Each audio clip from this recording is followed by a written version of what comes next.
Hi guys, welcome to the 16th screen vlog of Ultimate Spectator YouTube channel। तो एक particular question है यार जो काफी सारे स्टूडेंट्स कमेंट सेक्शन में लिख रहे थे, डिस्कॉर्ड में पर्सनल मैसेज कर रहे थे और ग्रुप में भी मैसेज कर रहे थे।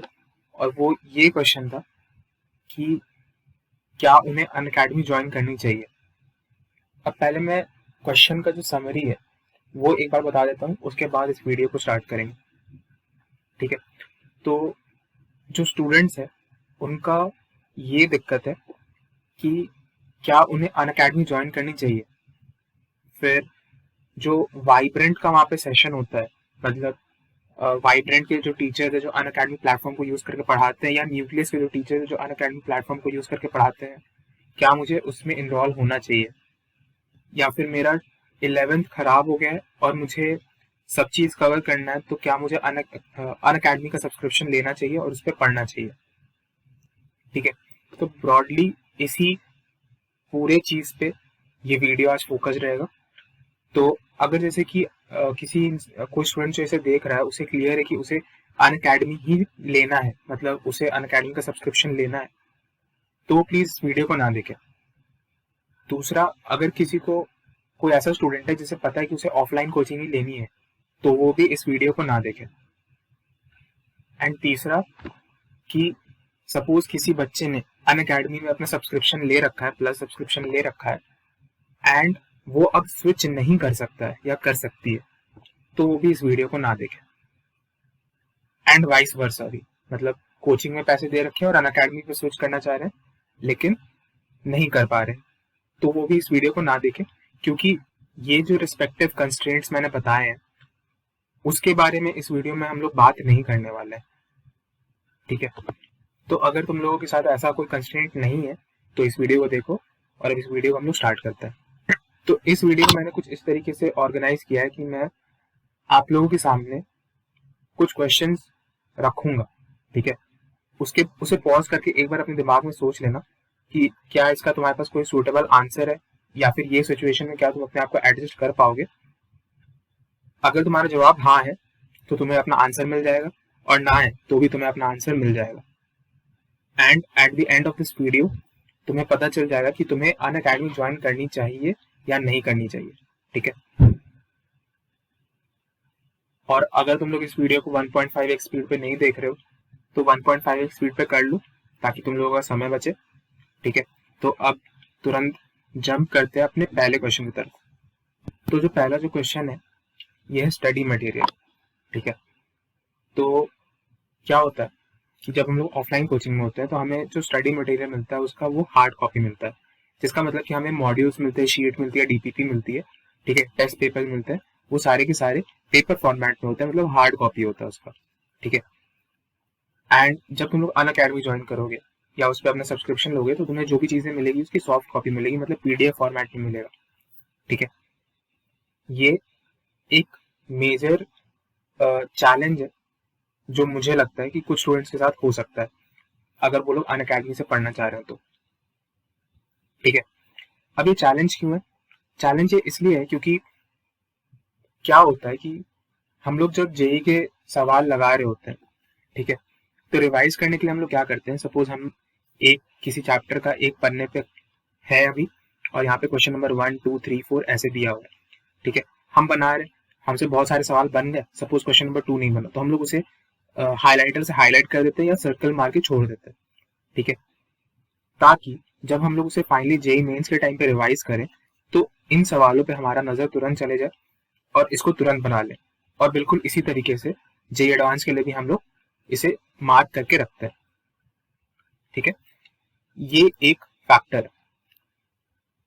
और बहुत सारे स्टूडेंट्स को यह बात पता होगी कि पीडीएफ में भी हम लोग ऐसे सर्कल्स बना सकते हैं, उसे हाईलाइट कर सकते हैं।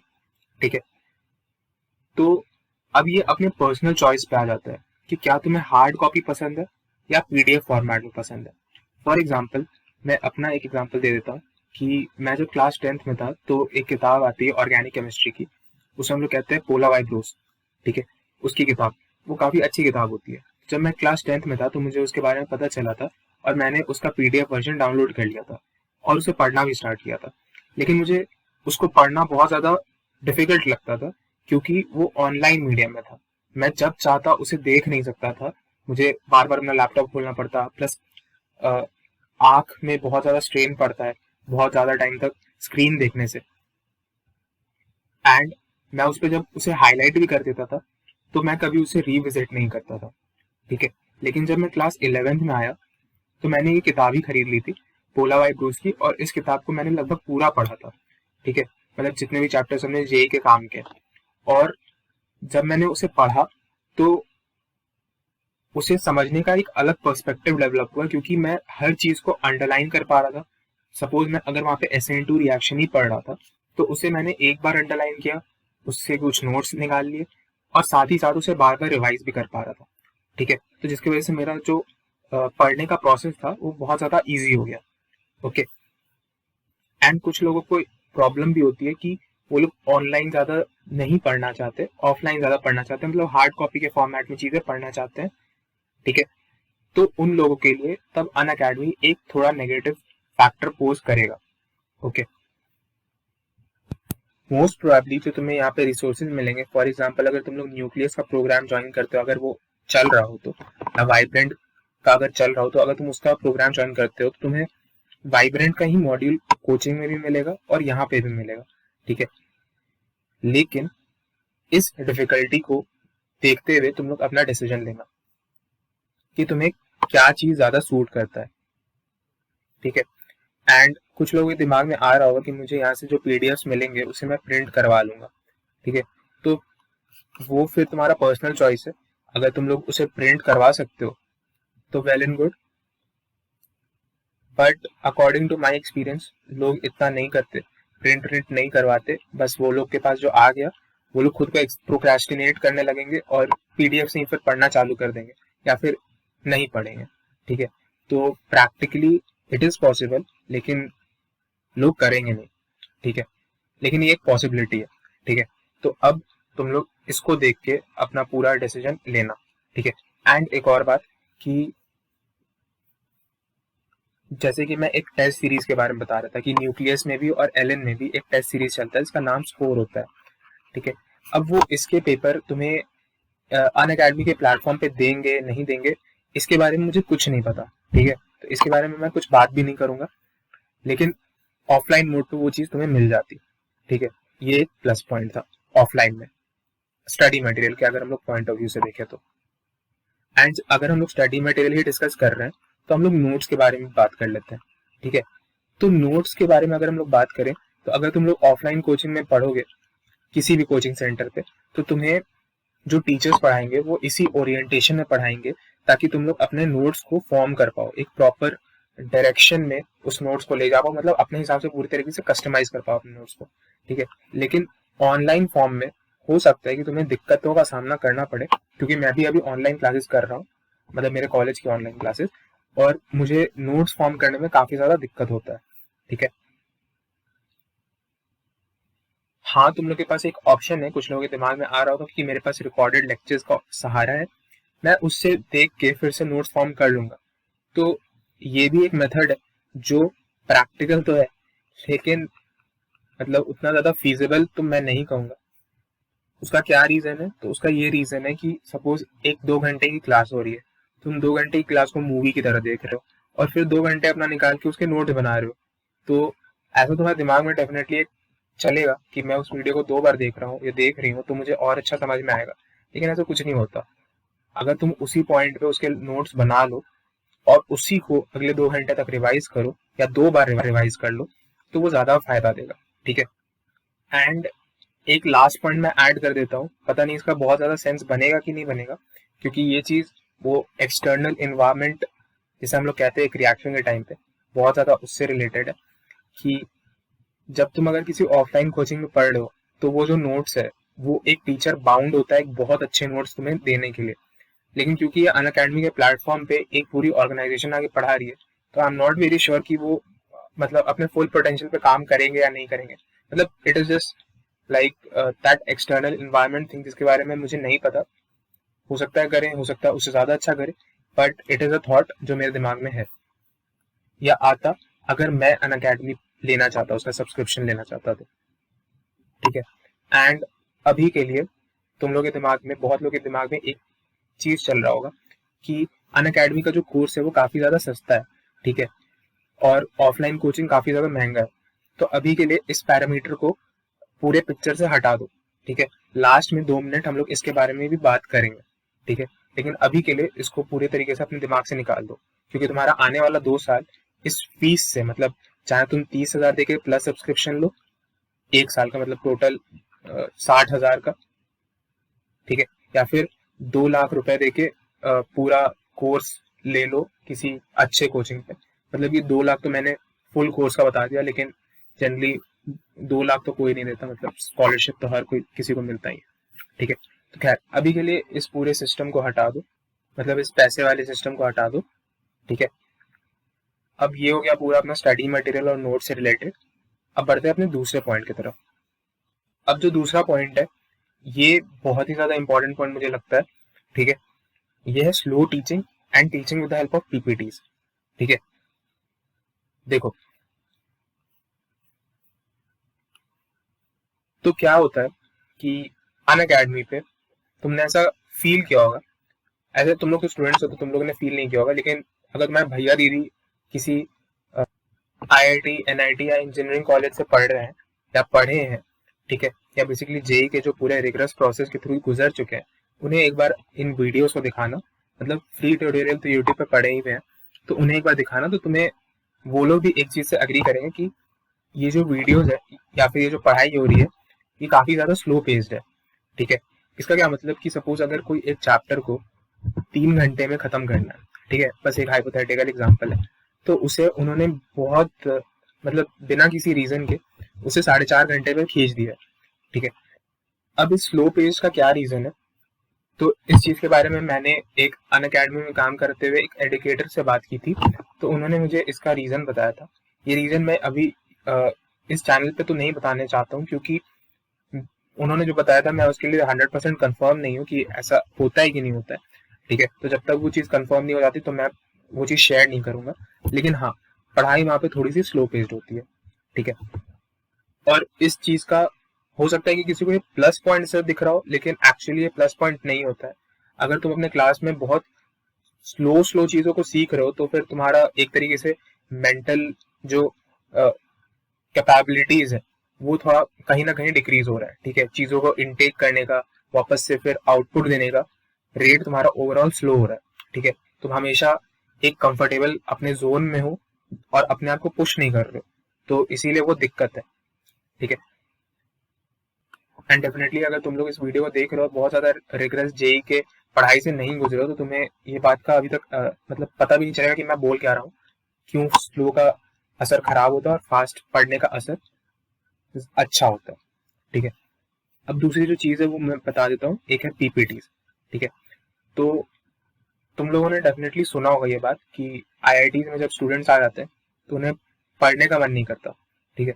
तो उसका एक बहुत मेजर रीजन है पीपीटी की वजह से। ऐसा नहीं है कि उन्हें दिन भर खेलने का मन करता है या फिर कुछ ऐसा, ठीक है। उन्हें एक पीपीटी दिखाया जाता है जो प्रोफेसर अभी से अपने स्टार्टिंग ऑफ द करियर में, मतलब 20 साल पहले बना चुका होता है, और उसे हर साल दिखाया जाता है और उस पर कुछ कुछ बोलते जाते हैं, ठीक है। जिसका इंजीनियरिंग में या फिर साइंस से रिलेटेड किसी भी फील्ड में कोई ज्यादा सेंस नहीं बनता, ठीक है। एंड ऑनलाइन प्लेटफॉर्म पे पीपीटी के थ्रू पढ़ाई और वो भी आईआईटी जैसे चीज के लिए, आईआईटी जैसे एग्जाम के लिए, is like redundant. And PPT वाला सिस्टम कहाँ से आ रहा है, ये चीजें अगर कोई ब्रॉड स्केल पे देखना चाहे तो वो समझ सकता है कि जनरली यूपीएससी की तैयारी में जो कोचिंग्स होते हैं दिल्ली में, ओल्ड राजेंद्र नगर में, वहां पे पीपीटीज के थ्रू पढ़ाई होती है। और उसका एक सिंपल सा कारण होता है कि यूपीएससी के चीज में, मतलब तैयारी में जो मैक्सिमम पोर्शन होता है वो स्टैटिक होता है, ठीक है, जो कभी चेंज नहीं होगा, ठीक है। जो हिस्ट्री है वो हिस्ट्री है, जो ज्योग्राफी है वो ज्योग्राफी, ठीक है। और जो करेंट का पार्ट है वो मैक्सिमली बहुत ज्यादा स्लाइड्स के थ्रू कवर नहीं किया जाता, या फिर वो स्लाइड्स को बहुत बार चेंज किया जाता है, मतलब हर साल नए स्लाइड्स या हर समय नए स्लाइड्स बनाए जाते हैं, लेकिन स्टैटिक पोर्शन के लिए जो स्लाइड्स बन गए सो बन गए। एंड क्योंकि अन अकेडमी का स्टार्टिंग में कोर कॉम्पिटेंसी यूपीएससी में था, तो इसीलिए उन्होंने पीपीटीज को अपना बेस माना और पढ़ाने का वो तरीका चुना, ठीक है। हालांकि उस पर अब बहुत सारे एडुकेटर्स ने इटरेट किया है एंड रीइटरेट भी किया है, और बहुत लोग अब मतलब पेन टैब और व्हाइट बोर्ड के थ्रू पढ़ा रहे, ठीक है। तो ये एक पॉइंट है जो तुम अपने ध्यान में रखना। अगर तुम लोग अनअकैडमी का सब्सक्रिप्शन भी ले लेते हो तो भी इस पॉइंट को ध्यान में रखना। जैसे कि स्लो लर्निंग और पीपीटी वाले चीज के लिए मैं एक चीज बताना चाहूंगा कि अभी रिसेंटली मैं नमो कॉल सर के वीडियोस देख रहा था, अनअकैडमी सॉरी यूट्यूब चैनल पे फ्री है, एंड वो चैप्टर था वेक्टर्स का, ठीक है।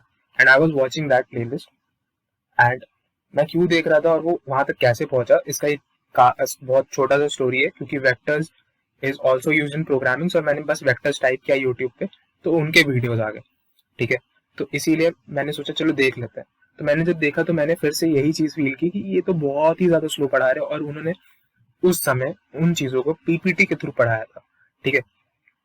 एंड जेई की तैयारी में कोई भी चीज मुझे नहीं लगता कि पीपीटी के थ्रू पढ़ानी चाहिए, क्योंकि जो इन्वायरमेंट है जेई का वो काफी ज्यादा डायनामिक है। जेई हुआ या नीट हुआ, ठीक है, मतलब कोई भी साइंस स्ट्रीम कॉम्पिटेटिव एग्जाम, जो इन्वायरमेंट है वो काफी ज्यादा डायनेमिक है, ठीक है। मतलब अगर एक वेक्टर का एरो यहाँ से हटा के बस इतना कर दिया जाए तो आंसर्स बदल जाएंगे, ठीक है। तो इसीलिए पीपीटी के थ्रू पढ़ाना या सिखाना इज लाइक इररिलेवेंट थिंग, ठीक है। तो तुम लोग भी उस जाके उस प्लेलिस्ट को यूट्यूब पे फ्री पड़ा हुआ है, जाके चेकआउट कर लो। और अगर तुम लोग 12 में हो तो तुम्हें शायद वो बात समझ में आए जो मैं तुम्हें बताना चाह रहा हूँ, ठीक है। तो अब डीप डाइव करते हैं अपने तीसरे पॉइंट की तरफ। अब जो तीसरा पॉइंट है वो मुझे लगता है कि दैट इज डाउट सेशन, ठीक है। तो अगर सपोज तुम लोग एक ऑफलाइन कोचिंग में हो तो तुम लोग डेफिनेटली डाउट्स क्लास में पूछ सकते हो, क्लास के बाद पूछ सकते हो, अपने टीचर से पूछ सकते हो, किसी मतलब जो तुम्हें पढ़ा रहे हो उनसे, जो तुम्हें नहीं पढ़ा रहे उनसे पूछ सकते हो, ठीक है। तो डाउट का तुम्हें वहाँ पे बहुत ज़्यादा फैसिलिटी मिलेगा, ठीक है। लेकिन तुम्हें अन अकेडमी के प्लेटफॉर्म पर डाउट का बहुत ज़्यादा फैसिलिटी नहीं मिलेगा।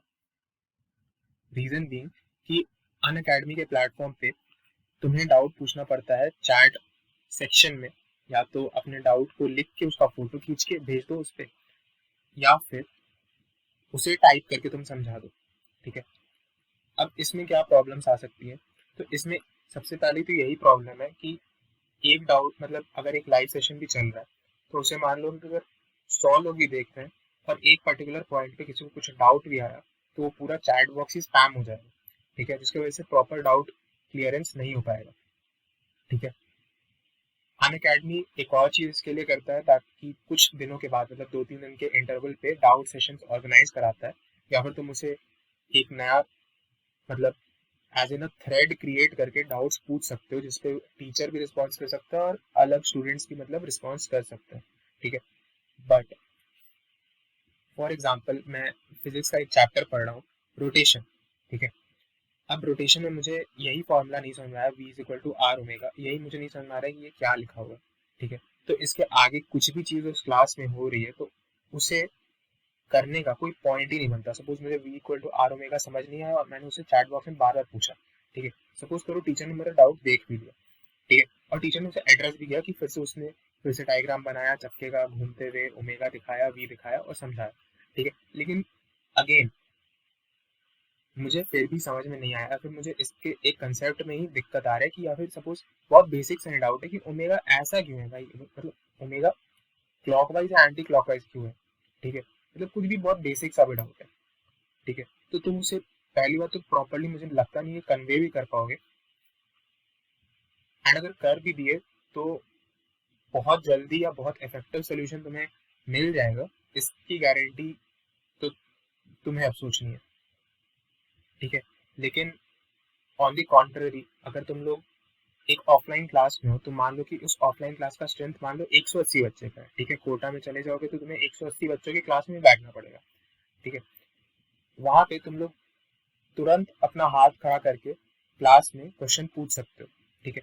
अब यहाँ पे एक चीज आती है कि मुझे शर्म आता है कि क्लास में मैं कैसे अपना हाथ उठाऊं और कैसे पूछूं, ठीक है। लेकिन क्या होता है कि 180 बच्चों में से बहुत सारे बच्चों को सिमिलर डाउट ही आता है और कोई ना कोई डेफिनेटली उस पर वो सवाल पूछ देता है कि जो तुम पूछना चाह रहे हो, ठीक है, और तुम्हें उसका जवाब मिल जाता है। और अगर तुम्हें जवाब नहीं मिला तो उसके बाद तुम वहाँ पे एक फॉलो अप क्वेश्चन डाल सकते हो, ठीक है, जिसके मदद से तुम अपने आंसर तक पहुंच जाओ, ठीक है। ये एक बहुत ही बड़ा प्लस पॉइंट है कि जो डाउट आया वो उसी समय क्लियर हो गया और उसके बाद ही क्लास किसी एक नए टॉपिक पे प्रोग्रेस कर रहा है या फिर एक नए क्वेश्चन पे प्रोग्रेस कर रहा है, ठीक है। हालांकि टीचर्स को बहुत ही ज्यादा अच्छा लगता है कि कोई स्टूडेंट उनसे डाउट पूछे तो, और जितने डाउट पूछता है टीचर कभी उसका बुरा नहीं मानते। और अगर एक स्टूडेंट के पॉइंट ऑफ व्यू से भी देखा जाए तो कोई स्टूडेंट मतलब कोई पीयर, मतलब अगर मेरे बाजू में कोई बच्चा बैठा हुआ है और मैं अगर सर से कोई डाउट पूछ रहा हूँ तो उस बच्चे को भी ज्यादा बुरा नहीं लगता है और कोई ऐसा हंसता हंसता भी नहीं है, बस हम लोग के अंदर एक छोटा सा डर होता है, ठीक है। हालांकि जब मैंने अपना 1 साल कोटा में बताया था तो मैंने कोई भी सवाल क्लास के अंदर नहीं पूछा था, मतलब मुझे बहुत सारे सवाल आते थे लेकिन मैं पूछ नहीं पाता था, मतलब मुझे भी थोड़ी झिझक होती थी, ठीक है। लेकिन मैंने भी ये फील किया था कि कोई ना कोई उस सवाल को डेफिनेटली पूछ लेता था एंड मैं उस पर फॉलो अप क्वेश्चन लेके क्लास में उस चीज को क्लियर कर देता था।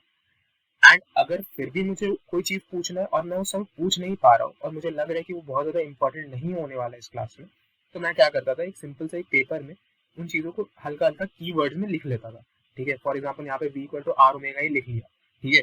और उसके बाद जैसे ही क्लास का बेल बजता था और टीचर क्लास से बाहर जाते थे मैं भी उनके साथ निकल लेता था और फिर उनसे वो सारी चीजें पूछ लेता था, ठीक है। क्योंकि क्लास के बाद टीचर का जॉब होता है कि वो कम से कम 15 मिनट रुकेगा और बच्चों के डाउट्स को सुलझाएगा, ठीक है। और वो उस 15 मिनट में इतने डाउट्स पूछे जाते हैं कि वो मतलब रियल लर्निंग एक्सपीरियंस हो जाता है, ठीक है। तो ये एक ऑप्शन है। एंड एक और ऑप्शन होता है कि अगर ऑफलाइन कोचिंग में तुम टीचर से 1 to 1 डाउट पूछने के लिए समय ले सकते हो और जाके अपना डाउट उन्हें बता सकते हो और साथ ही साथ सजेशंस, मतलब डाउट के आंसर्स दे सकते हो, ठीक है। तो ये था डाउट सेशन का। अब इसके बारे में तुम लोग सोचो कि तुम्हें किस टाइप का इन्वायरमेंट ज्यादा पसंद आएगा, ये वाला या ये वाला, ठीक है। अब बढ़ते हैं अपने चौथे पॉइंट की तरफ। तो जो चौथा पॉइंट है वह है फालतू की बकचोदी। एंड ये चीज करते हुए मैंने तो स्टूडेंट्स को बहुत ज्यादा देखा है, ठीक है। सपोज तुम्हें नमो कौल सर पढ़ा रहे हैं फिजिक्स, और या फिर कोई टीचर का नाम लेते, सपोज तुम्हें एक एक्स टीचर केमिस्ट्री पढ़ा रहा है और वाई टीचर केमिस्ट्री पढ़ा रहा है, ठीक है। तो मैक्सिमम टाइम तो चैट बॉक्स में क्या स्पैम होते रहता है, एक्स वर्सेस वाई, ठीक है। और ये एक्स वर्सेस वाई का सोर्स क्या होता है, एक फैन वीडियो, ठीक है, और कुछ नहीं, ठीक है। और तुम लोग भी ना चाहते हुए इसे देखोगे, इसे एक्सपीरियंस करोगे और इस पर अपना कमेंट डाल दोगे, ठीक है। ये बिल्कुल वैसा ही है कि इंडिया वर्सेस पाकिस्तान, ठीक है। वॉर होने नहीं वाला लेकिन फिर भी हम लोग उस पर गाली गलौज करते रहते हैं, ठीक है। तो ये बिल्कुल उस टाइप से, मतलब ये एक मोरल रीजन है जो कि बहुत सारे स्टूडेंट्स का मोरल डाउन कर देता है। हो सकता है बहुत लोगों का बूस्ट भी कर दे कि सपोज मुझे एक्स सर पढ़ा रहे हैं और मैंने उनकी साइड ले ली या फिर उनके लिए लड़ लिया तो मेरा और मोरल बूस्ट हो गया कि कल उनकी क्लास में फिर जाऊंगा, पूरे डाउट्स क्लियर कर लूंगा। ऐसा भी हो सकता है, ठीक है। लेकिन जेई के समय इन सब से बच के रहना, ठीक है, वरना जेई के बाद एक फैन पेज ही चलाना पड़ जाएगा, ठीक है। अब इसके बारे में मैं ज्यादा नहीं बोलूंगा क्योंकि मैं जो बोलना चाह रहा हूँ तुम लोग समझ चुके हो, ठीक है। अब बढ़ते हैं अगले पॉइंट की तरफ। अब जो पांचवा पॉइंट है ये है द विप, ठीक है। अब इसे मैं प्रेजेंट करने में बहुत फैंसी वर्ड खोज रहा था लेकिन मुझे मतलब कोई अच्छा वर्ड मिला नहीं, तो इसलिए इसे विप ही कहते हैं। विप का मतलब होता है चाबुक, ठीक है। वो चाबुक जिससे तुम्हें ट्रेन किया जाएगा, ठीक है। जेई की पढ़ाई वैसे कोई पढ़ाई नहीं है, ट्रेनिंग है एक तरीके की, ठीक है। क्योंकि एट द एंड तुम्हें एक नोबेल प्राइज नहीं मिलेगा, तुम्हें एक कॉलेज की सीट मिल रही है, ठीक है। तो अच्छे जानकार पढ़ने पढ़ाने वाले लोग इसे पढ़ाई नहीं ज्यादा ट्रेनिंग कहते हैं। एंड बहुत बहुतों के मुंह से तुमने सुना होगा कि अगर जेई के समय तुम नॉलेज लेने चले गए तो तुम्हारा मतलब कल्याण होना निश्चित है, ठीक है। तो उस वर्ड से, इस पूरे सेइंग से, इस वर्ड को मैंने सोचा है द विप, ठीक है। हालांकि सुनने में बहुत ज्यादा क्रूअल लगेगा और तुम्हें लगेगा कि अच्छा नहीं लगेगा इस समय सुनने में, लेकिन सच्चाई यही है कि सपोज करो कि तुम्हारा बोर्ड का एग्जाम आने वाला है, 10th के बोर्ड का, ठीक है। तुम पढ़ाई में थोड़े थोड़े ठीक हो, मतलब पढ़ने में ठीक हो लेकिन सिंसियर नहीं हो, ठीक है। तो तुम पढ़ते क्यों? क्योंकि तुम्हारे मम्मी और पापा तुम्हें डांटते हैं। ठीक है। तो इन द सेंस कि विप जो चाबुक है इस समय तुम्हारे मम्मी और पापा के हाथ में। ठीक है। तुम करने के लिए तो काम तैयार हो, लेकिन तुमसे काम करवाना पड़ रहा है। ठीक है। बिल्कुल उसी तरीके से जेई की पढ़ाई के समय होता है। तुम पढ़ने के लिए तैयार हो, लेकिन एक अच्छा टीचर का काम ये होता है कि तुम पे टाइम टू टाइम प्रेशर डालता रहे। ठीक है। होमवर्क्स का, ताकि तुम उसे कंप्लीट कर पाओ और साथ ही साथ अपना मेंटल कैलिबर बढ़ा पाओ और ज्यादा अच्छे क्वेश्चंस को सॉल्व करने के लिए या फिर और अच्छे से टाइम मैनेज करने के लिए। ठीक है। एंड ऑन ऑफलाइन कोचिंग से समय, और जब तुम ऑफलाइन कोचिंग में होगे तो ये विप उस टीचर के हाथ में हमेशा होगा, और ये विप उससे कोई नहीं छीन सकता। ठीक है। अगर वो टीचर सपोज मान लो बहुत अच्छा टीचर है, तो जनरली टीचर अच्छे ही होते हैं, तो वो विप का वो प्रॉपर तरीके से इस्तेमाल करेगा ताकि उसका सिलेबस भी टाइम पे खत्म हो, साथ ही साथ तुम्हारा मेंटल ग्रोथ भी हो। ठीक है। लेकिन अगर ये विप उस टीचर के हाथ से छीन के वापस तुम्हारे हाथ में पकड़ा दिया जाए, ठीक है, और खुद को बोला जाए कि आप खुद को चाबुक मार मार के पढ़ाओ या फिर मार मार के अपना मेंटल कैलिबर बढ़ाओ, तुम उस चाबुक से खुद को नहीं मारोगे। ठीक है। अगर तुम्हें समझ में आ रहा है कि मैं क्या कहना चाह रहा हूँ, तो तुम इस बात से रिलेट कर पाओगे। ठीक है। क्योंकि ये थोड़ी सी डीप मीनिंग बात है। चाहे तो जिस पे बीती है या किसी पे उसने बीतते हुए देखा है, वही ज्यादा इन चीजों से रिलेट कर पाएगा। ठीक है। अब अगर हम लोग ऑनलाइन कोचिंग की बात करें, मोस्टली अन अकेडमी का बात करें, बायजूस को तो हम लोग पिक्चर से ही बाहर रख रहे हैं। ठीक है। अन अकेडमी की बात करें तो अन अकेडमी केस में ये जो विप है, ये वो तुम्हें प्यार से पकड़ा के तुम्हारे हाथ में परोस दे रहा है और उसे ही अपना यूएसपी बता रहा है। यूएसपी का मतलब होता है यूनिक सेलिंग प्रोपोजिशन। मतलब ये बेसिकली मार्केटिंग से रिलेटेड एक टर्म है। मतलब कि अन अकेडमी के सब्सक्रिप्शन लोग क्यों खरीद रहे हैं? ठीक है। क्योंकि तुम एक साथ एक्सपोज हो रहे हो 1,000 एडुकेटर से। मतलब 1,000 लोग जो तुम्हें केमिस्ट्री पढ़ा रहे हैं, 1,000 लोग जो तुम्हें फिजिक्स पढ़ा रहे हो, 1,000 लोग जो तुम्हें मैथ्स पढ़ा रहे हैं। अच्छा एडुकेटर अगर तुम पे प्रेशर बढ़ाना स्टार्ट कर रहा है, तो तुम्हें लग रहा है कि अब वो एडुकेटर खराब है, वो अच्छी चीजें नहीं पढ़ा रहा, और तुरंत तुरंत स्विच करोगे उसके पास जो थोड़ी सी रिलेटिव इजी चीजें पढ़ा रहा है। ठीक है। और ये स्विच करने का विप किसके पास है? तुम्हारे पास है। लेकिन हो सकता है कि ये जो आदमी है जो स्टार्टिंग में तुम्हें पढ़ा रहा था, वही अच्छा काम करा रहा था जिससे तुम जेई शायद निकाल लेते, और ये उतना अच्छा नहीं करा रहा था क्योंकि वो तुम्हें इजी चीजें करा रहा था। ठीक है। एक पॉइंट पे ये भी, इसकी भी चीजें अब तुम्हें हार्ड लगने लगेंगी। ठीक है। तो तुम फिर से स्विच मारोगे एक तीसरे एडिकेटर की तरफ। ठीक है। मैं एक और एग्जांपल देता हूँ। सपोज करो कि तुम्हें काइनेमेटिक्स का चैप्टर ही नहीं आता। ठीक है। काइनेमेटिक्स का तुम्हें चैप्टर ही नहीं आता। अब तुम क्या कर रहे हो कि सपोज तुमने सबसे पहले इन्हीं एक्स सर से पढ़ा, तुम्हें नहीं समझ में आया, तो हो सकता है गलती तुम्हारे अंदर है, तुम्हें नहीं समझ में आ रहा, लेकिन उन्होंने पढ़ाया अच्छे से, तो तुम्हारा काम क्या बनता है? उसके प्रॉपर से नोट्स बना लो। ठीक है। जो भी वो बता रहे हैं उसके नोट्स बना लो। नोट्स बनाने के साथ साथ फिर जो क्वेश्चंस प्रोवाइडेड है, उसे क्वेश्चंस को सॉल्व कर लो। फिर एचसी वर्मा लगा लो। ठीक है। और इन सब चीजों में जितनी बार डाउट है, मतलब सपोज इतने में तो कम से कम 5 से 6 बार डाउट क्लास लेना पड़ेगा, और हर डाउट क्लास 1 से 1.5 घंटे का होगा। मतलब एक इन जनरल में बता रहा हूँ, ऑफलाइन के लिंगो में। ठीक है। तो तुम ये सब कर लो, तब तुम्हारा हो सकता है काइनेमेटिक्स का चैप्टर सुधर जाए। अभी भी पॉसिबिलिटी है कि सुधर जाए। ठीक है। लेकिन तुम क्या करोगे? तुम आसान रास्ता खोजोगे। तुम क्या करोगे कि तुम फिर से सोचोगे कि अरे यार इसने पढ़ाया समझ नहीं आ रहा, तो चलो दूसरे टीचर को ट्राई करते हैं। ठीक है। जैसे कि वो एक खाने का डिश है कि अब चलो उसका तो मजा नहीं आया, इसका खा के देखते हैं। ठीक है। फिर तुम इसका देखोगे कि चलो ठीक है ये पढ़ा रहा है, कैसा पढ़ा रहा है, नहीं पढ़ा रहा है। ठीक है। तो तुम तीसरे पे स्विच करोगे, इसका भी नहीं समझ में आया, क्योंकि अगर तुमने ये प्रोसेस पूरा रिपीट नहीं किया है, और अगर जब तक किसी एक के लिए करोगे नहीं, तब तक तुम्हें समझ में आएगा नहीं। तो तुम फिर से टीचर्स को स्विच करते जाओगे, और ये स्विच का विप तुम्हारे अपने खुद के हाथों में। ठीक है। एंड अन अकेडमी पे, मानो या ना मानो, कोई भी जो एडिकेटर है वो तुम्हारे मतलब स्टूडेंट के रिव्यू के लिए ही सिर्फ काम कर रहा है। ठीक है। अगर तुम वो पूरा अपना एफर्ट डालेगा कि तुम जो उसे रिव्यूज दो वो अच्छे रिव्यूज दो। ठीक है। और ऐसा वो क्यों करेगा? क्योंकि उस पर उसका पैसे मतलब मतलब जो उसकी सैलरी होती है वो उस पर डिपेंडेंट होती है। अगर तुमने उसे खराब रिव्यूज दिए, तो उसके सैलरी में कुछ कट आ जाता है, ठीक है, उसका एडुकेटर का अकाउंट सस्पेंड हो जाता है, बहुत सारी चीजें होती है, ठीक है। तो इसीलिए कोई भी एडुकेटर तुम्हें फुल फ्लेजेडली जो वो काम कराना चाहता है वो कभी नहीं कराएगा, क्योंकि हार्ड चीजें से ही, मतलब हार्ड चीजों को प्रैक्टिस करने से ही जेईई एडवांस का एग्जाम क्लियर होगा। और कोई भी टीचर तुम्हें हार्ड चीजें नहीं कराएगा, क्योंकि अगर वो हार्ड चीजें कराने लग गया तो तुम उसका रिव्यू बिगाड़ दोगे, ठीक है। तो एक तरीके से अगर देखा जाए तो एक बुल विप सिस्टम है। अब इसका क्या मतलब होता है मैं नहीं बताऊंगा, खैर,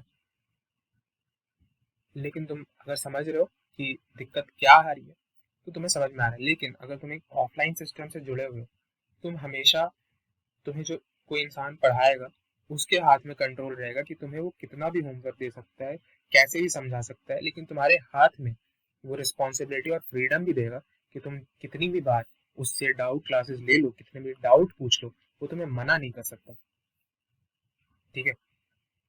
अब फाइनली इस वीडियो में सिर्फ एक ही चीज बोल के एंड करूंगा कि अनअकैडमी की कोर कॉम्पिटेंसी क्या है, ठीक है। अनअकैडमी की कोर कॉम्पिटेंसी है यूपीएससी, जिसके लिए वो चीज स्टार्ट हुआ है, ठीक है।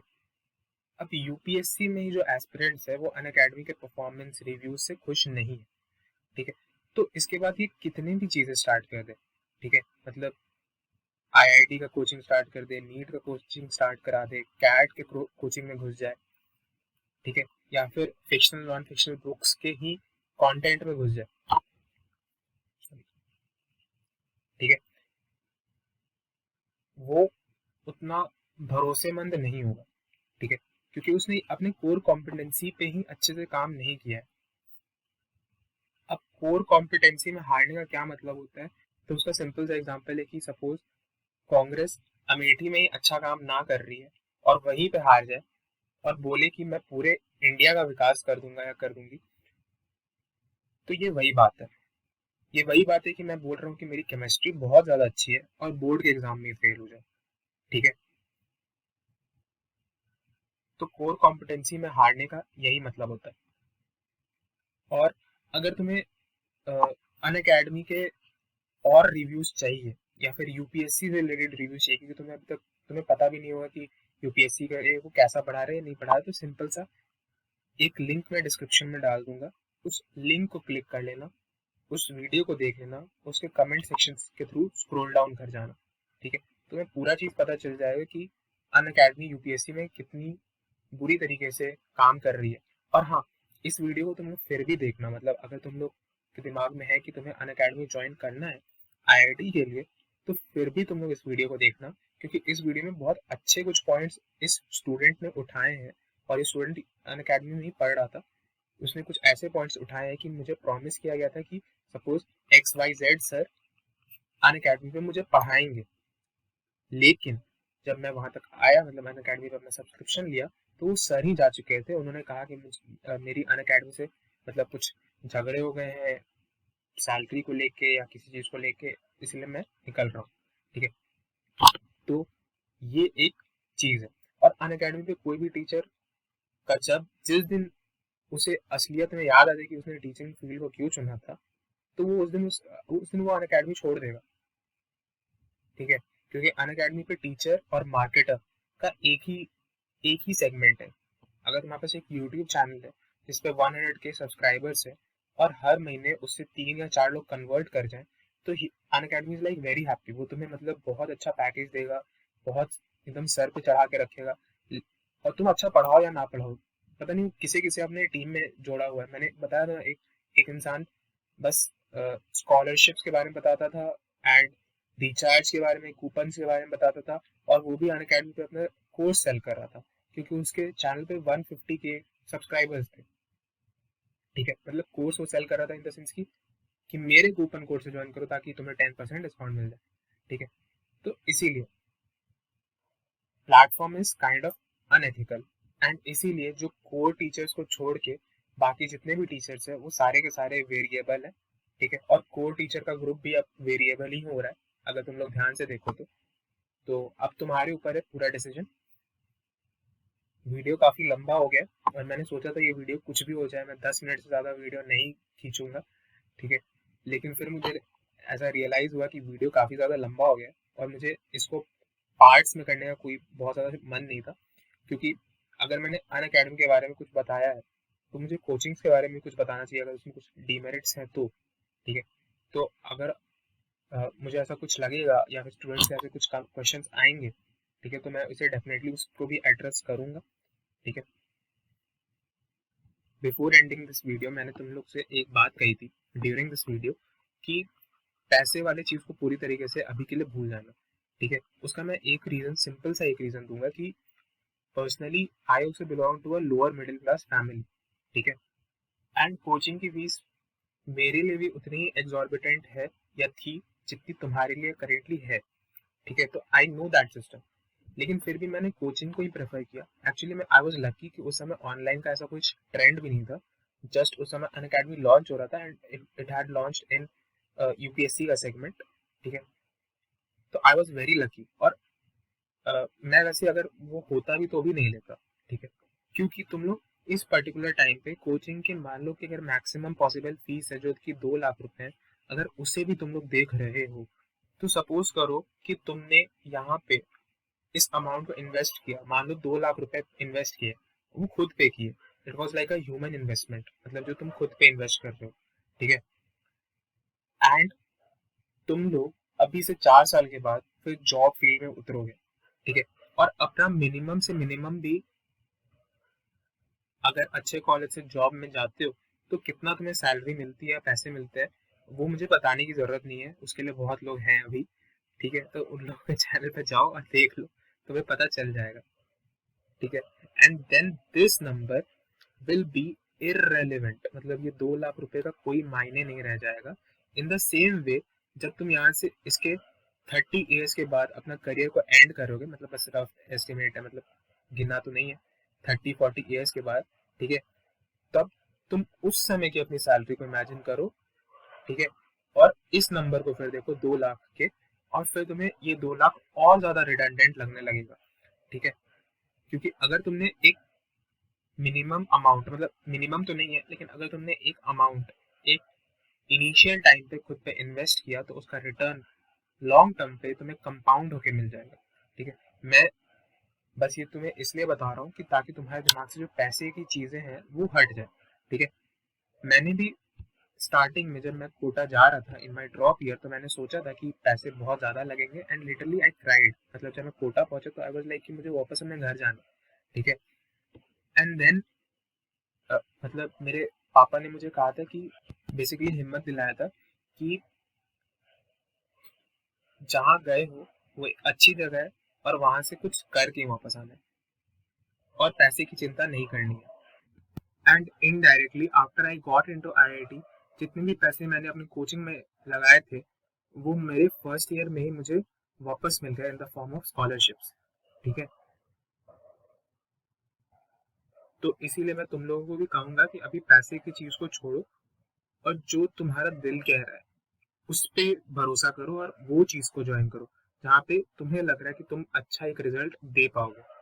ठीक है, तो आई होप मैंने सारे के सारे पॉइंट्स कवर किए होंगे यहाँ पे, जो कि रिलेवेंट होंगे तुम्हारे डिसीजन मेकिंग में कि तुम्हें कौन सा प्लेटफॉर्म चुनना है, ऑनलाइन या ऑफलाइन। ठीक है, एंड तुम लोग फाइनली एक अच्छे डिसीजन पे आओगे जो तुम्हारे लिए बेस्ट होगा। ठीक है, तो अब इस वीडियो को यहीं पे एंड करते हैं। अगर ये वीडियो तुम लोगों को पसंद आया हो तो प्लीज़ इस वीडियो को लाइक करना, चैनल को सब्सक्राइब करना, एंड सबसे इम्पोर्टेंट है कमेंट करना। लेकिन कमेंट करने का एक रूल है, और वो रूल क्या है? तो वो रूल ये है कि जो भी थॉट्स तुम्हारे दिमाग में आए, सबसे पहले उसे सिंक्रनाइज करना, प्रॉपर शब्दों का चयन करना, और उसे फिर इंग्लिश या हिंदी में लिख लेना, मतलब लिख देना कमेंट सेक्शन में। ठीक है, तो मिलते हैं अपने अगले वीडियो में, तब तक के लिए गुड बाय।